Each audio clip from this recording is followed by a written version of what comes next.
በስመ አብ ወወልድ ወመንፈስ ቅዱስ አሐዱ አምላክ በቅድስት ሥላሴ ዘአምን ወእትማሐፀነ ክህደት ከሰይጣን በቅድመ ዛቲ እምየ ቅድስት ቤተ ክርስቲያን እንተ ይእቲ ስምዔ ማርያም ጽዮን ለዓለመ ዓለም አምላከ አበው አምላከ ነቢያት አምላከ ሐዋርያት አምላከ ኩሉ ፍጥረት ኢየሱስ ክርስቶስ ወልደ እግዚአብሔር ሕያው ወወልደ ማርያም ስግው ተጋውኦት ናይ አቦታትና ጉባኤ ናይ ጉባኤታትና ተጋውኦ ዝባረካ ዝቀደስካ ናይና ናይ ደቅኻ ጉባኤውን ባረኸልና ቀድሰልና ብተስካር ብፍትሓት ምክንያት ሲ ግቡእ ለይኮነ ክፍሊት ክፈሉ ንባሃለና ሉሉኒውና ቤተክርስቲያን ተፈቅዶ እየኑ እዩ ምእመን እንታይ ይሃብ ዝተቐመጠኸ ነገር ይህል ዶ ምንታን ክፈልጦት ምእመን ከይሓምለ ግቡእ ለክፈልጥ ሰላም ጥዕና ሃበልና ቤተሰብ ገዛ አብርሃም ቁፅር 2 አውዚ ወርሕዚ ሰፊሕና ምኽር አገልግሎት ሰሪሕና ኢና ብዙሓት ሰብ ሓዳር ተዓሪቕና ኢና ለሓዳር ክሸጋገሩ ልደልዩ ብፍላይ እንደገና አውሮፓ አሜሪካ ብዙ ምላእትና ስልጠና ንህለና ኢና ላው ሓዳር ለነብቅዕ ኣለና ኢና አወልፍ ለለው ሰባት ይምዝገቡለው ካወልፍ በሃሚና ንወፅእ ልብል እዚ ወድዚ ካብዚ ብዝለለ መንፈሳዊ ህይወትኩም ክንዕቢ ምኽሪ አገልግሎት ስለልጀመርና ብ09909995 ኢላ ደወልኩም ምኽሪ አገልግሎት ክትረኽቡ ትኽእሉ ኢኹም ስለዚ አንሕና ኩሉ ሻዕ ድልዋት ኢና ለኣኻትኩም ክነገልግል ኣነን መምህር እስራኤል እኔና 24 ሰዓት ብሓቂ እዚ ሕገ ደንቢ ናይ ውሽጢ ሕገ ደንቢ እዩ መብዛሕትኡ መጽሐፍ ቅዱሳዊ ቃል ጸሎተ ፍትሐት ከም ዘድሊ መጽሐፍ ቅዱሳዊ ትእዛዝ እዩ ለምሳሌ ጠቢብ ሲራክ አንተውን ጠቅሰ ነበርና ሓልፍልካ ኣብ ምዕራፍ 7 ከምኡውን ኣብ ምዕራፍ 33 ተርእና ወደይ ንዝሞተ ሰብ ኣይተልቅስ ኣይተውከ ከም ከባቢኡ ልማድ ሓደ መዓልቲ ክልተ መዓልቲ ሰለስተ መዓልቲ ምስቶም ዝሓዘኑ ሕዘን እምበር ተስፋ ዘቁርፅ መልክዕ ሓዘን ኣይትሕዘን ኣይተውከ ይበል እሞ ወባህቱ ግበርለቱ ተስካሮ ከመታ ይረፍ ነፍሱ በህየ ዋየ ዋየ እናበልካ ንብዓትካ እናፍሰስካ ዓይንኻ ሻው ዝፈዝዝ ጉልበትካ ሻው ዝድንዝዝ ናብ ናይ ተስፋ ቆረፃት መንገዲ ካብ ትኸይድ ግበርለቱ ተስካር ግበረሉ ከመታ ይረፍ ነፍሱ በህየ after ዝኸደቶ ነፍሱ ንኽትዓርፍ ዘክሮ ይዝብል ሕዚ ተስካር እንትብል እዚ ዳስ ጌርካ ምዕራይ ሓሬድካ ፍሰስ ተፋሰስ ኢልካ ከም ዝበለ ተስካር የለን ዝበሃል መንገዲ ኣይኮነን ተስካር እንተልና ኩሉ ንሱ እዩ ዝረአየና መቸም መብዛሕትኡ ሰብ ትድግሱ እዩ ዝረአ እቲ መፅሓፍ ቅዱስ ዝብሎ ትድግሱ ኣይኮነን ተስካር ማለት ዘከረ እንድያ ምዝካር ማለት እዩ ምስትዋስ ኣቦይ ነፍሱ ይምሓረለይ ወላዲተይ ነፍሳ ይምሓር ነፍሰ ወለተ ማርያም ምሓር ኤልካ ዳዊት ተደጊምካ ተስካር ጌርካ ኣለኻ ማለት እዩ ካብ ጸሎቱ ኢሉ ዝምር ካብ ጸሎቱ እዩ ምዝካር እዩ በቃ ምዝካርስ ምስትዋስ ዘይምርሳዕ እዩ ካኡ በብ ከከመጠኑ ዓቕሚ እንተልይዎ ቅዳሴ ይቅደሰሉ ዳዊት ክትገመሉ ጸሎተ ፍትሓት ምሉእ ጸሎተ ፍትሓት ክግበረሉ ይግበር ድልዋን ማለት ሙሉእ ፍትሓት ክንከይድ ኢና ገና ናዊና ንመፅእ ኣለና ሕዚ ጸሎተ ፍትሓት ዝበሃል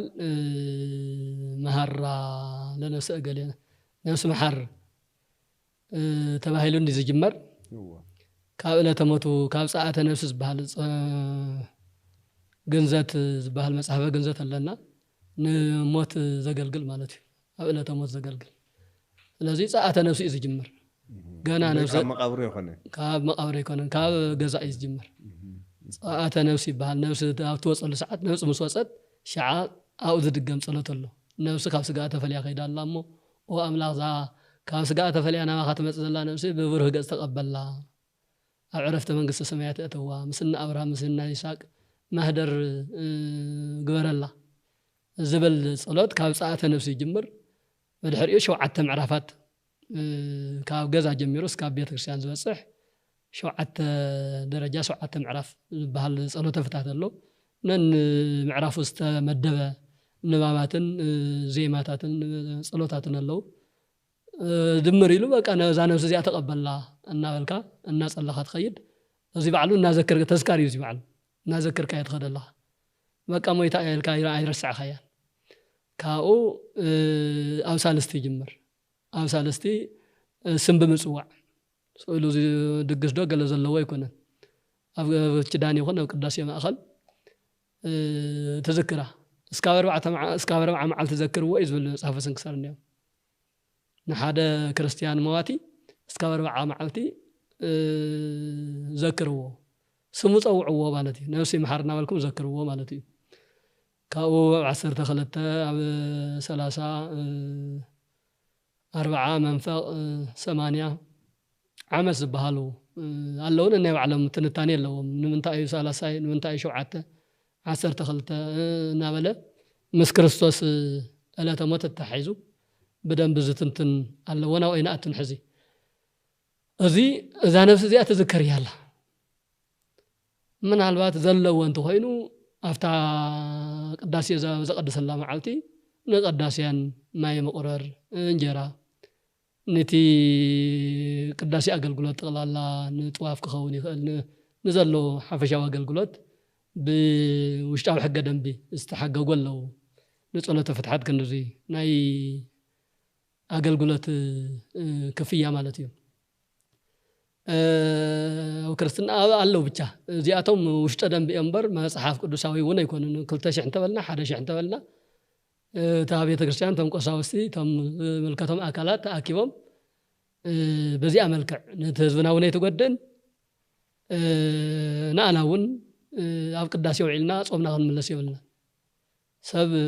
ክሰርዕ ካሊ ሰበብ ስርሑ ይዝውዕል ሓደ ካህን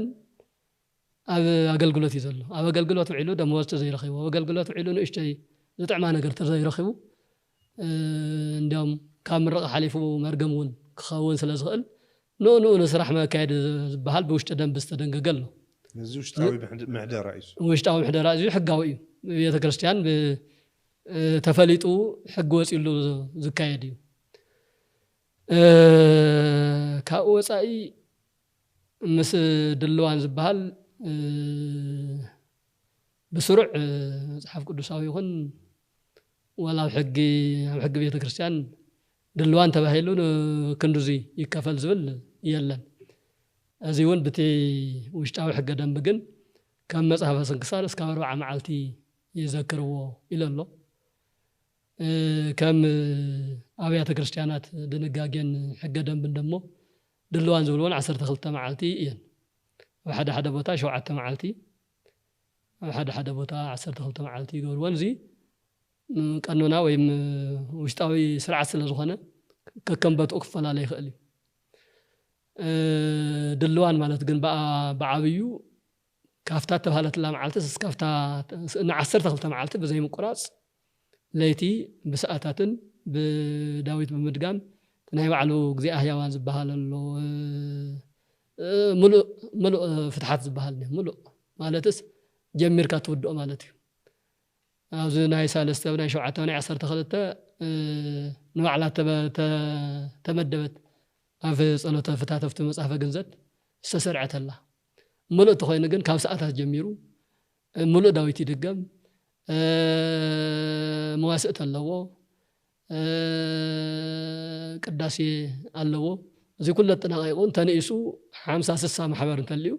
50ኦም በስስኦም ኣብአዮም ዝሓድሩ ኣብአዮም ዝውዕሉ